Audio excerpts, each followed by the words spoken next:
우리가 이번 주부터 대면 수업을 할 수 있을까라고 기대를 해봤었는데 다시 그 한 달 정도 더 딜레이가 됐습니다. 하지만 우리가 주어진 환경 속에서 최선을 다해야 될 것 같아요. 저도 더 열심히 노력할 테니까 여러분들도 조금 답답하다 할지라도 우리 수업에 최선을 다해서 임하면 감사하겠습니다. 우리 지난주에 그 신해산 언약에 대해서 잠깐 언급을 하고 이제 수업을 마쳤는데 우리 오늘은 신해산 언약과 또 그 율법에 대해서 한번 조금 더 깊이 있게 한번 수업을 진행하도록 하겠습니다. 자, 지난주에 신해산 언약의 내용 기억하시나요? 그 출애굽기 19장부터 24장까지 이제 출애굽기를 통해서 가장 중요한 신학, 이제 신해산 언약에 대해서 이제 나타나고 있는데 19장 1절부터 6절까지 언약을 맺기 전에 언약 그 예비 교섭 과정이라고 그랬어요. 자, 하나님께서 약속하시는 게 세 가지가 있었습니다. 첫 번째 뭐였죠? 너희가 내 말을 잘 듣고 내 언약을 잘 지키면 내 소유가 되게 하겠다라고 그랬어요. 두 번째는 제사장 나라가 되게 하겠다고 그랬죠. 세 번째는 거룩한 백성이 되게 하겠다라고 말씀하셨습니다. 자, 기억하죠? 소유. 아주 귀한 보물 삼아주겠다라는 거고, 제사장 나라. 주변 이웃 관계, 이웃 나라들과의 관계에 있어서, 복의 근원이 될 수 있는 그런 역할을 감당하겠다라고 했습니다. 거룩한 백성. 말 그대로 하나님께서 이스라엘 백성들을 특별하게 생각하시는, 따로 떼어서 구별하시는 그런 백성으로 삼아주겠다. 이 세 가지가 신해산 언약의 골자였다고 그랬어요. 자, 이 세 가지는 특권인과 동시에 뭐라고 그랬습니까? 책임과 의무라고 그랬죠. 하나님의 보물답게, 하나님의 복을 전하는 제사장 나라답게, 하나님께서 특별히 구별하시고 생각하시는 거룩한 백성, 구별된 백성답게 살아가기 위해서는 어떻게 해야 된다고 했습니까? 보물답게, 복의 근원답게, 구별된 사람들답게 전혀 다른 가치관으로 살아가는 것이 신해산 언약의 아주 중요한 핵심이라고 했어요. 그래서 이스라엘 백성들이 이 모든 것을 누릴 수 있는 유일한 방법은 뭡니까? 이제 하나님과 언약을 맺고 하나님의 율법의 말씀들을 잘 지키면 되는 겁니다. 자, 그래서 요거 지난주에 여기까지 이제 얘기를 우리가 한 것 같고, 그 뒷이야기를 또 쭉 해나가도록 하겠습니다. 역시 우리 성경 본문을 잠깐 이제 보시면은, 신해산 언약의 특징이 몇 가지 있어요. 우리 19장 7절, 8절 보면은, 특히 8절에 보면은, 하나님께서 모세에게 이 모든 말씀들을 다 전하게 합니다. 그러고 봤더니 8절에 보니까 백성들이 일제히 응답하여 어떻게 했어요? 우리가 다 행하리이다 라고 약속을 합니다. 그러고 나서 11절에 보니까 백성들을 이제 준비하게 하는 거죠. 준비하게 하여 셋째 날을 기다리게 하라 라고 얘기합니다. 자, 여기서 셋째 날을 기다리게 하는 이유는 뭘까요? 3일 동안에 여유를 주시는데 그 이유가 뭡니까? 3일 동안 충분히 생각해 보라는 거죠. 그러니까 하나님의 언약은 정말 인격적인 언약입니다. 무조건 강제로 하게 하는 게 아니라 너희들이 3일 동안의 시간을 가지고 충분히 생각하고 심사숙고한 후에 그리고 나의 특별한 백성, 나와 아주 특별한 관계를 맺자라고 하나님께서 이제 제안을 하고 있습니다. 자, 이렇게 해서 셋째 날 이제 3일 동안을 준비를 하죠. 옷도 빨고 또 15절에 보니까 여인을 가까이 하지 않고 성결한 몸으로 이제 유지를 하죠. 그 셋째 날에 드디어 이제 하나님께서 이제 나타나시는 모습이 이제 그려집니다. 16절부터.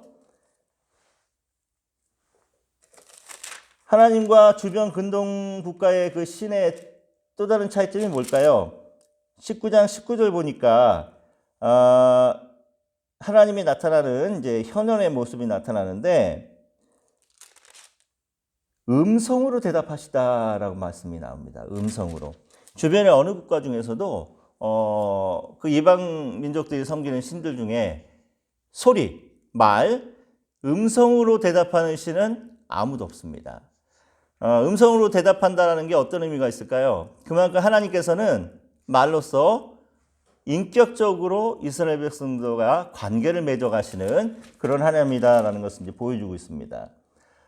그리고 나서 20장부터 이제 23장까지는 율법의 내용을 다루고 있어요. 특히 이제 20장 1절부터 17절까지는 우리가 알고 있는 그 유명한 이제 십계명의 말씀들이 나오고, 그 뒤에 나오는 율법의 말씀들은 어떤 것들인가요? 십계명의 확장된 율법의 규례들을 이제 다루고 있습니다.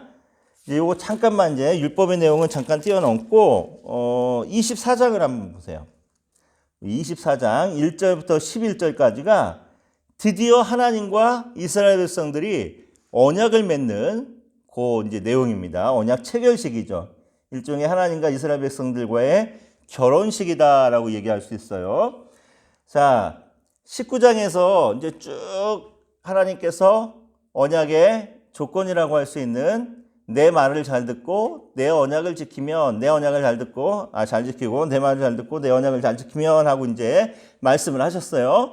그러고 나서 20장부터 23장까지 수많은 이제 율법들을 이제 알려 주십니다. 그러고 난 다음에 이스라엘 백성들의 반응이 뭔가 하면은, 자, 3절 말씀, 24장 3절 말씀 보니까 여호와께서 말씀하신 모든 것을 우리가 어떻게 하겠대요? 준행하겠나이다 라고, 우리가 다 지키겠습니다. 우리가 아주 특별한 관계, 언약을 맺어 주십시오 하고 이스라엘 백성들이 이제 하나님의 그 언약의 그 조건에 대해서 응답을 합니다. 자, 그러고 나서 5절 보니까 이스라엘의 이제 대표들이겠죠? 청년들을 보내서 여호와께 뭘 드려요? 서로 번제와 화목제를 드리게 합니다. 자, 번제와 화목제.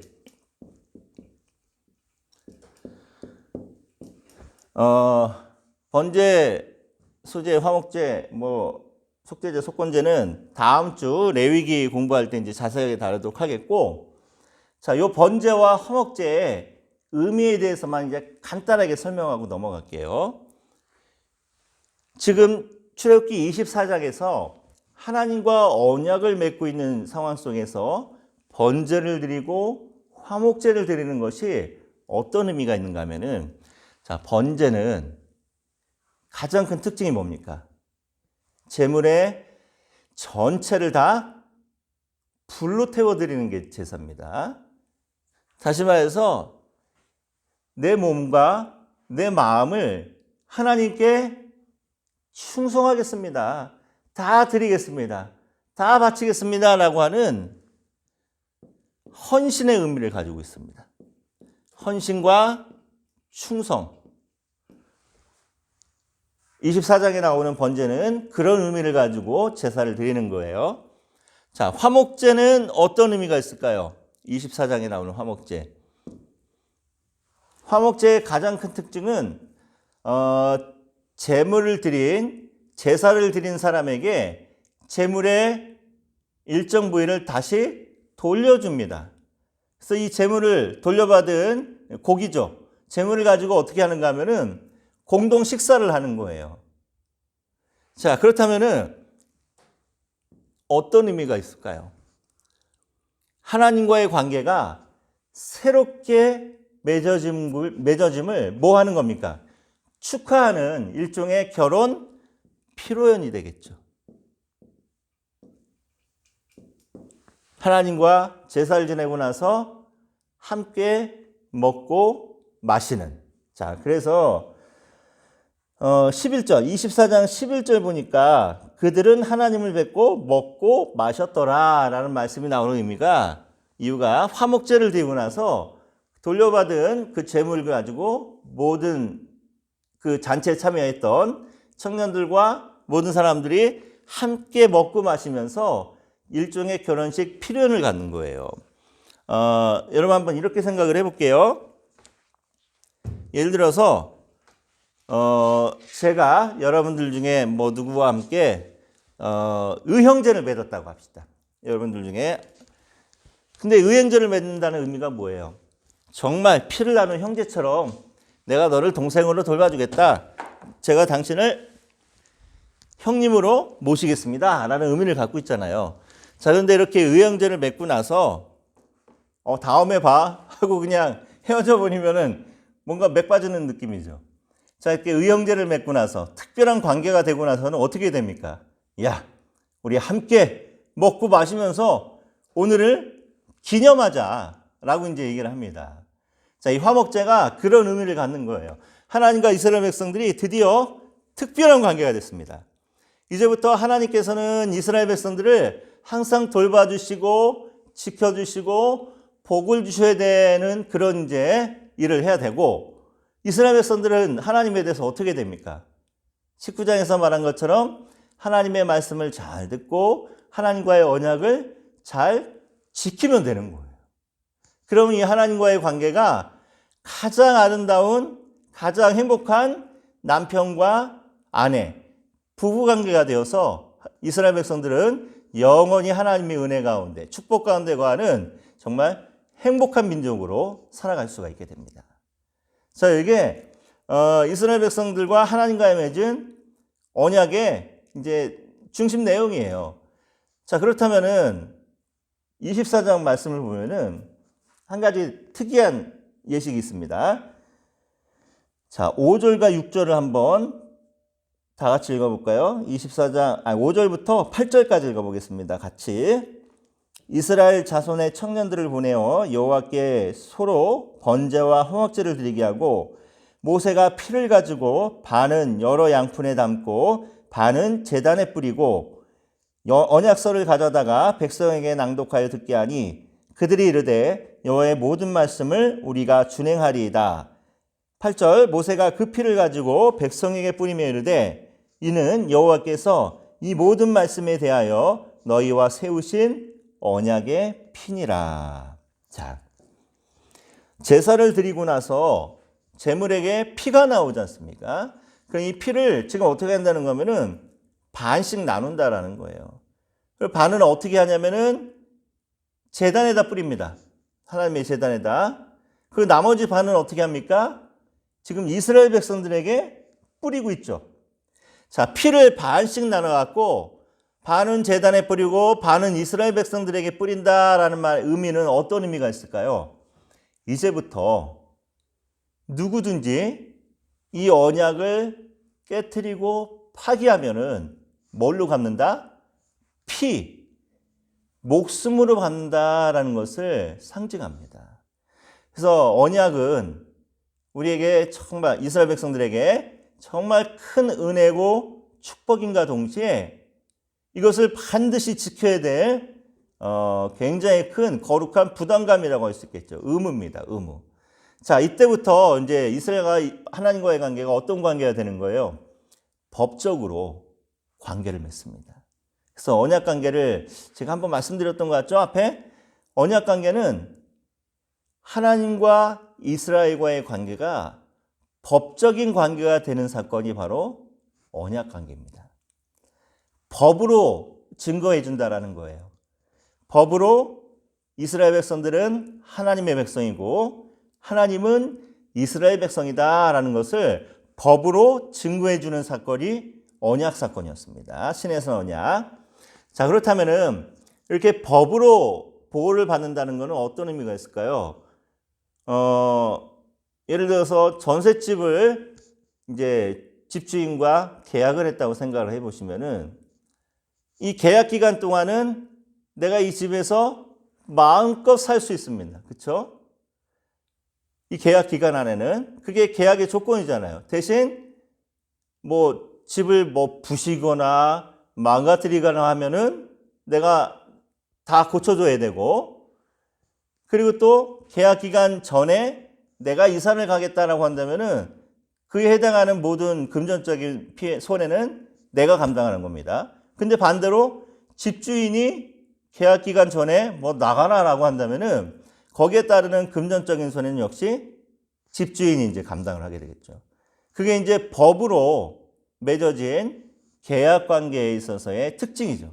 그렇다면 언약 관계도 역시 이제부터는 하나님과 이스라엘 백성들과의 관계가 법적으로 구속력을 가지고 법적으로 의무를 가지고 법적으로 보호를 받는 관계이기 때문에 이제부터 이스라엘 백성들은 어떻게 해야 돼요? 철저하게 하나님의 언약의 약속들, 조건들, 율법들을 지켜야 되는 그런 의무가 생기게 되는 겁니다.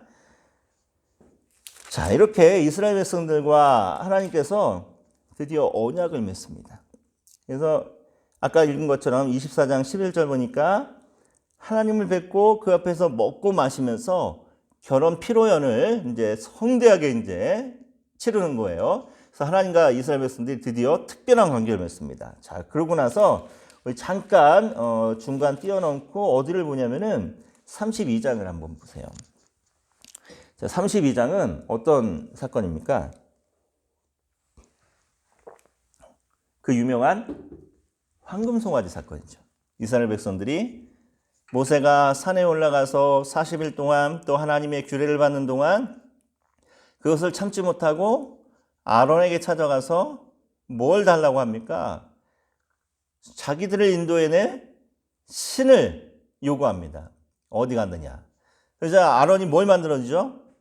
그들의 모든 금고리들을 다 모아갖고 황금 송아지를 만들어주게 됩니다. 그러나서 그 송아지를 섬기는 이제 장면인데, 자, 이 황금 송아지를 섬기는 사건이 정말 심각한 사건이었어요.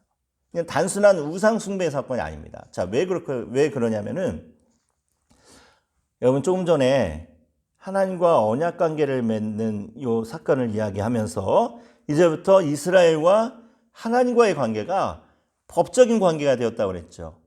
자, 그런데 이스라엘 백성들이 지금 어떤 일들을 벌이고 있냐면은 우리 32장 1절부터 6절까지 읽어가면서 한번 이야기를 한번 해볼게요. 32장 1절. 백성이 모세가 산에서 내려오미 더딤을 보고 모여 백성이 아론에게 이르러 말하되 일어나라 우리를 위하여 우리를 인도할 신을 만들라.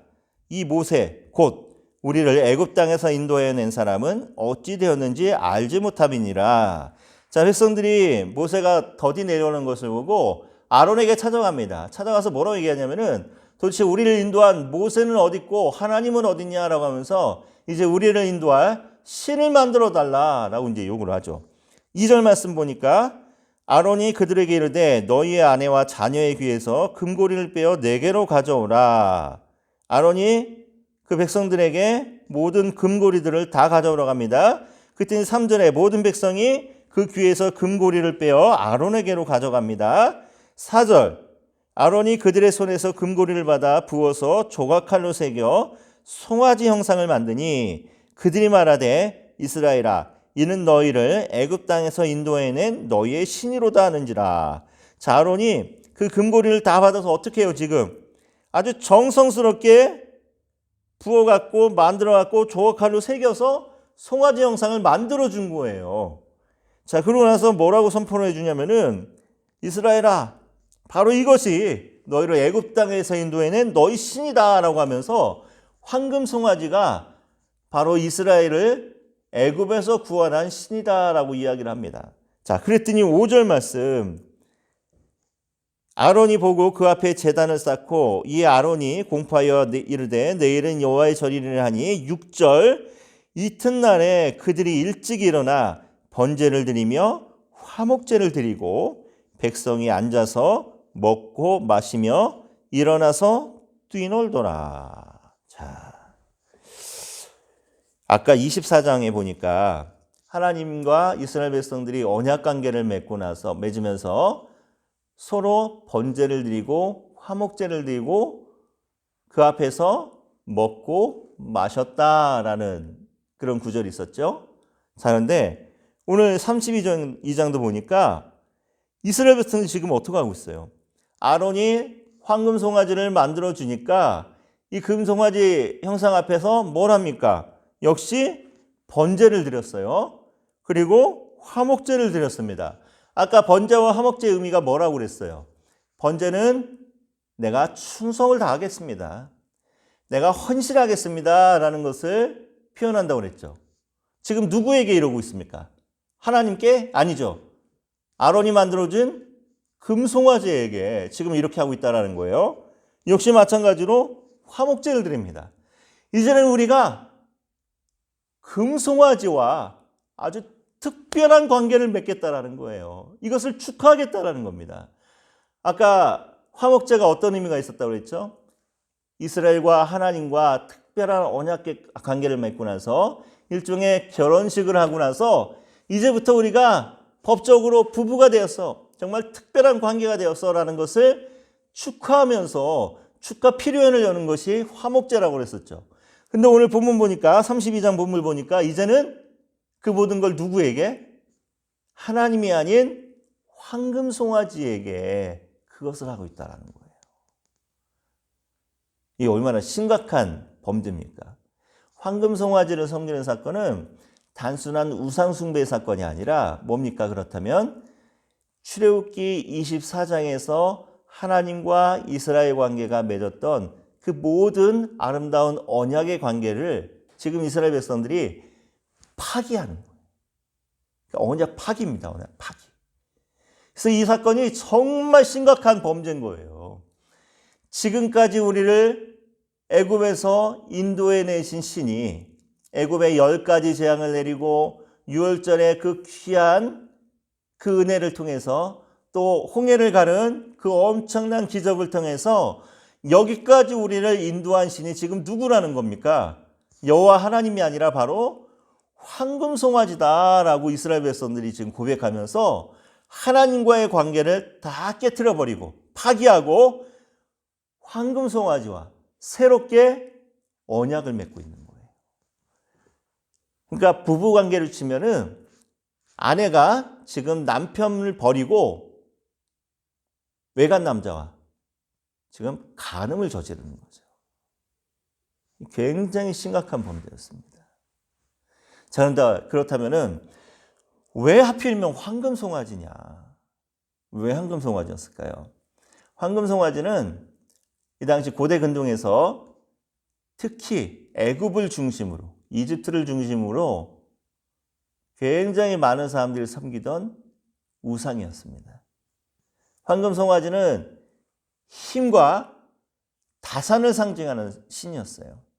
그래서 애굽 사람들을 비롯해서 고대 근동의 많은 사람들이 황금송아지를 섬겼는데, 자, 그렇다면은 어떤 의미를 갖고 있나요? 이스라엘 백성들이 지금 광야에서 하나님과 언약을 맺고 나서도 정신 차리지 못하고 모든 것을 황금송아지에게 돌리면서 영광을 돌리면서 황금송아지와 언약을 맺었다라는 것은 지금 육신은 애굽을 탈출해서 광야에서 하나님과 시내산 광야에서 하나님과 언약을 맺는 그런 일을 했지만 아직도 마음은 어떻더라는 거예요? 이집트를 떠나지 못하고 있다는 거죠. 아직도 이집트를 그리워하고 있다는 겁니다. 하나님의 약속과 축복이 아닌 이집트에서 먹고 살았던 그 날들을 그리워하고 있다는 거예요. 이게 얼마나 어리석습니까? 그래서 황금송아지 사건은 하나님께는 굉장히 충격적이고 치욕적인 사건이죠. 하나님이 행하신 모든 일들을, 그 모든 능력과 영광들을 다 황금송아지에게 뺏겨버리는 정말 어처구니 없는 사건이 황금송아지 사건입니다.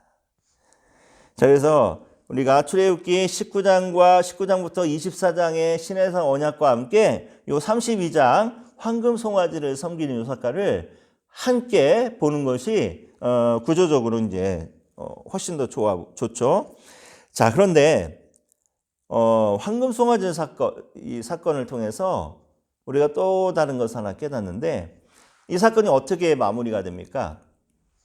모세가 산에서 내려와서 보니까 이스라엘 백성들이 과간인 거예요. 막 먹고 마시고 뛰놀고 난리가 났습니다.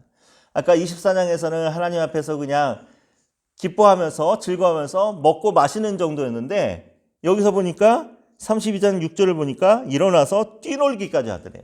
그래서 어떤 학자들은 일어나서 뛰놀다라는 이 단어의 의미를 이스라엘 백성들이 당시 우상들에게 이방인들이 우상들에게 그 제사를 지내고 나서 행하던 아주 그냥 난잡한 그런 행위들이 있습니다.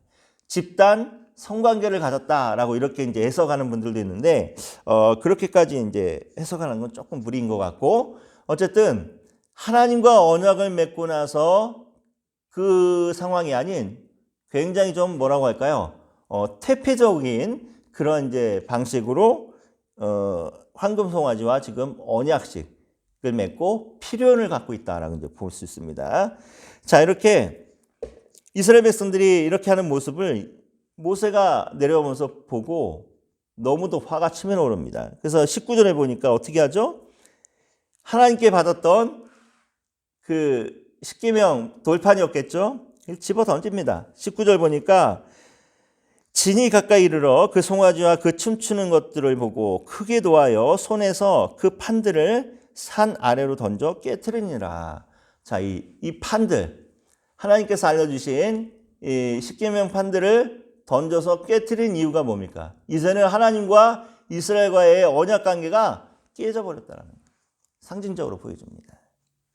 그러고 나서 이 사건이 어떻게 마무리가 되죠?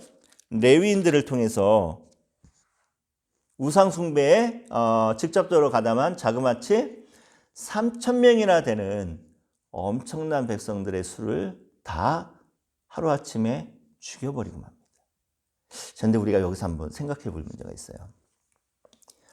3,000명의 우상 숭배자들, 하나님과 언약 관계를 깬 그런 아주 폐역한 사람들을 그 자리에서 다 처단을 합니다. 레위인들이. 근데 이 3,000명 중에 어떤 사람들이 있었을까요? 이들을 죽여야 되는 레위인들의 가족들도 있었을 것이고, 어려서부터 자랐던 친구도 있었을 것이고, 그렇죠? 굉장히 정이 들었고 친분이 있었던 형제 자매들, 그리고 이웃 친지들, 심지어는 형제 자매, 가족일 수도 있었습니다. 자, 그런데 이 레위인들이 이 3,000명을 다 죽입니다. 다시 말해서 하나님과 우리 모든 공동체의 관계를 깨트리는 심각한 범죄에 대해서는 우리가 단호하게 대처를 해야 된다는 거예요. 그렇다고 오늘 본문에 나온 레위인들 좀 다 죽이라는 게 아니에요. 죄에 있어서만큼은 비록 내가 아프다 할지라도, 나와 아주 가까운 관계라 할지라도, 나와 피를 나눈 형제라 할지라도 하나님과 관계에 있어서 죄로 인해서 이 모든 관계가 깨어지게 만든다고 한다면 우리는 어떻게 해야 된다? 비록 아프더라도 썩은 것을 도려낼 줄 아는 그런 용기와 그런 믿음이 필요하다는 거죠. 자, 오늘 이 레위인들의 이 헌신을 통해서 결국은 이스라엘 백성들의 이 심각한 번제가 마무리가 됩니다. 자, 어떻게 마무리가 되는가 하면은 34장에 보니까 두 번째 돌판을 받죠. 하나님께서 다시 이스라엘 백성들과 언약을 갱신해 주는 사건이 바로 34장 사건입니다. 다시 새롭게 돌판을 써주면서 새로운 언약 관계를 맺죠. 자, 요거는 뒷이야기인데, 이렇게 하나님과 이스라엘 백성들이 다시 새롭게 언약을 맺었어요. 자, 이스라엘 백성들과 하나님과의 언약이 언제부터 시작이 되나요? 뭐 어떤 분들은 아담에서부터 시작된다라고 얘기합니다. 뭐 생육하고 번성하고 땅에 충만하고 기타 등등 하는 아담과의 언약. 아담이 이 언약을 어떻게 했죠? 지키지 못했습니다. 어떻게? 죄를 졌죠. 어떤 죄? 하나님이 먹지 말라고 했던 선악과를 따먹는 죄. 선악과만 지켰으면은 동산의 모든 나무의 열매를 다 먹을 수 있는 축복이 있었지만 아담이 이 언약을 지키지 못했습니다. 깨져버렸어요. 그 다음 누구? 뭐 노아 언약도 나오는데 무지개 언약. 이제 무지개를 보여주시면서 이제 다시는 물로 심판하지 않겠다라고 이제 약속하신. 하지만 노아 이후에도 죄로 인해서 언약은 지켜지지 못했습니다. 그 다음에 아브라함과 언약이 나오죠.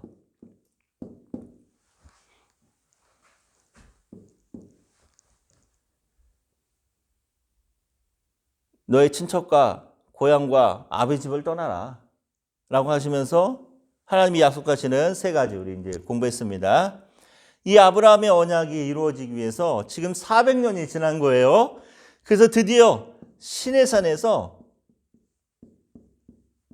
하나님과 이스라엘 백성들이 언약을 맺습니다. 근데 지금 어떻게 됐어요? 언약을 맺자마자 황금송아지 사건으로 언약이 깨져버립니다. 그래서 이 언약이 34장에서 다시 갱신됩니다. 그 다음에 34장에서 갱신된 언약은 잘 지켜졌나요? 그렇지 않죠. 계속해서 이스라엘 백성들이 죄를 범합니다. 어떤 죄? 우상을 섬기는 죄.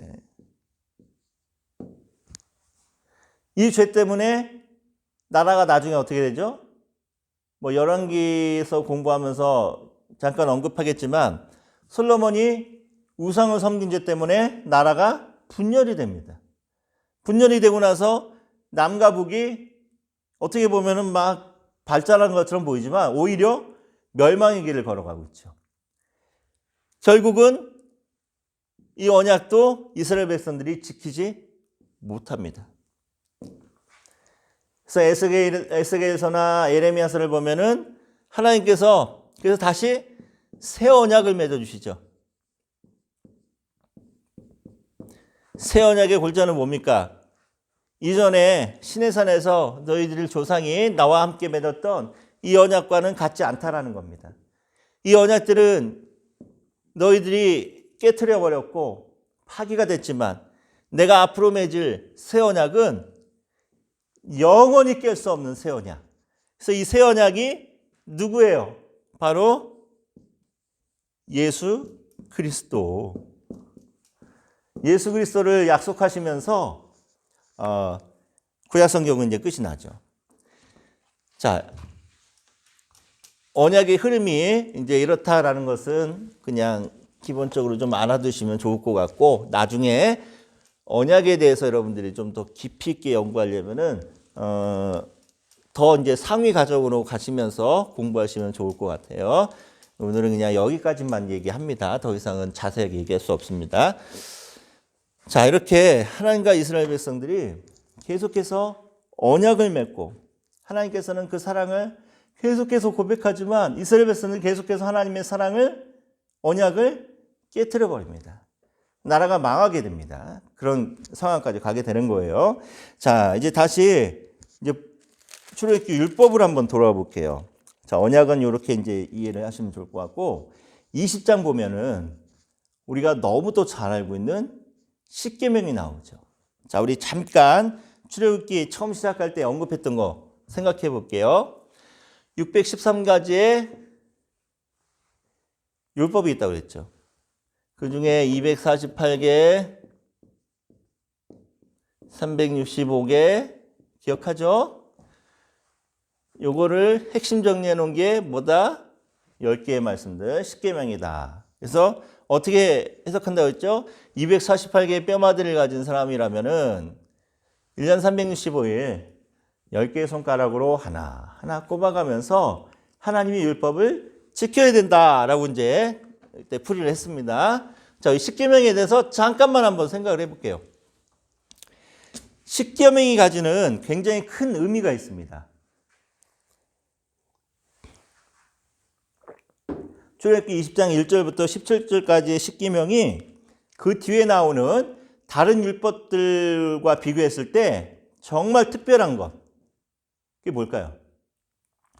자, 십계명의 말씀들은 하나님께서 이스라엘 백성들에게 직접 말씀하시는 내용이 바로 십계명입니다.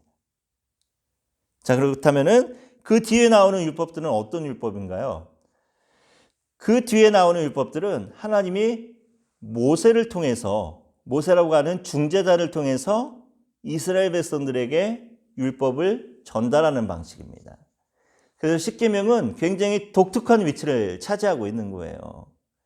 그리고 십계명의 확장된 해석, 적용들이 바로 그 뒤에 나오는 모든 율법의 이제 규례들이다라고 얘기를 할 수 있죠. 자, 그렇다면은 십계명 잠깐 볼게요. 십계명 한번 순서들을 한번 외워볼까요? 뭐 토시 하나 틀리지 말고 외워야 될 필요는 없고 그 내용만 알면 됩니다. 1계명, 너는 나 외에는 다른 신들을 내게 두지 말라. 그렇죠? 2계명, 아무 형상도 만들지 말라는 거고. 3계명, 하나님의 이름을 망령 때 일컫지 말라. 4계명, 안식일을 기억하여 거룩하게 지켜라. 5계명, 내 부모를 공경하라. 6계명, 살인하지 말라. 7계명, 간음하지 말라. 8계명, 도둑질하지 말라. 9계명, 거짓 증거하지 말라. 10계명, 내 이웃의 모든 것을 탐내지 말라. 이렇게 10가지 이제 계명들이 있습니다. 그래서 우리가 흔히 1계명부터 4계명까지를 하나님과 누구와의 관계? 나와의 관계다 얘기하고 5계명부터 10계명까지를 누구와 누구의 관계? 나와 이웃과의 관계다라고 이제 얘기를 합니다. 그래서 예수님께서 나중에 이것을 아주 크게래네. 두 가지로 해석을 해주시죠. 어떻게? 하나님 사랑 그리고 이웃 사랑. 다시 말해서 율법의 핵심 정리를 해놓은 십계명이 하나님 사랑과 이웃 사랑에 대해서 이야기하고 있다는 것은 율법 전체가 뭐에 대해서 얘기한다는 거예요. 어떻게 해야지 하나님을 사랑할 수 있는지, 어떻게 해야지 이웃을 사랑할 수 있는지 여기에 대해서 증거한다라는 겁니다. 그래서 하나님을 사랑하는 방법 1계명부터 4계명까지 어떻게 해야지 하나님을 사랑할 수 있다는 거예요. 다른 신들 섬기지 않고 다른 이방인들이 섬기는 유행 방식대로 우상 만들지 않고 하나님의 이름을 함부로 도용하지 않고 하나님이 주신 안식일을 항상 기억해서 지키는 것. 5계명은 부모를 공경하고 또 이웃에 대해서 살인하지 않고 간음도 하지 않고 도둑질도 하지 않고 거짓 증거하지 않으면서 모든 이웃의 것을 탐내지 않는 이 방법이 바로 이웃을 사랑하는 방법이다라고 얘기합니다. 자, 그렇다면 조금 내용을 더 들여다보면은 자, 1계명. 너는 나 외에는 다른 신들을 내게 두지 말라라고 얘기합니다. 자, 그렇다면 요 1계명을 가만히 생각을 해보면요. 어떤 결론이 나오냐면은 하나님께서 다른 신들이 있다. 다른 신들이 존재하고 있다는 것을 지금 인정해 주고 있습니다. 그렇잖아요. 너는 나 외에는 다른 신들을 너에게 두지 말어. 다른 신들을 섬기면 안 돼. 라고 지금 1계명을 주시는 거예요. 하나님이 다른 신들을 인정한다? 이건 어떤 의미가 있습니까? 이렇게 생각하시면 돼요. 세상에 많은 사람들이 있고 세상에는 많은 신들이 있다. 애굽 사람들도 있고 뭐 주변에 많은 이제 국가들이 있겠죠. 블레셋도 있고 또 너희가 앞으로 들어가서 살아야 될 가나안 지역의 가나안 국가들도 있지만 이 많은 이방인들은 신의 마음대로 신을 섬겨도 된다라는 거예요. 태양신을 섬기든 나일강신을 섬기든 달신을 섬기든 황금송아지를 섬기든 바알신을 섬기든 상관없다는 겁니다. 그러나 여기서 단서가 뭡니까? 너는 나 외에는 다른 신들을 내게 두지 말라라는 의미는 세상의 모든 이방 민족들은 다 자기 맛대로 모든 것들을 섬기고 살아도 되지만 너희들만큼은 누구? 지금 이 시내산에서 나와 언약을 맺고 이제는 특별한 관계가 되는 이 이스라엘 백성들 너희들만큼은 절대 그래서는 안 된다라는 거예요. 오늘 우리에게 주시는 1계명의 의미도 그렇겠죠. 오늘 이 세상을 살아가다 보면은 좋은 게 얼마나 많이 있습니까? 그렇죠? 하지만 아무리 좋은 게 많이 있다 할지라도 우리가 하나님보다 그것을 더 소중하게 생각해서는 안 된다라는 거예요. 세상에 믿지 않는 많은 사람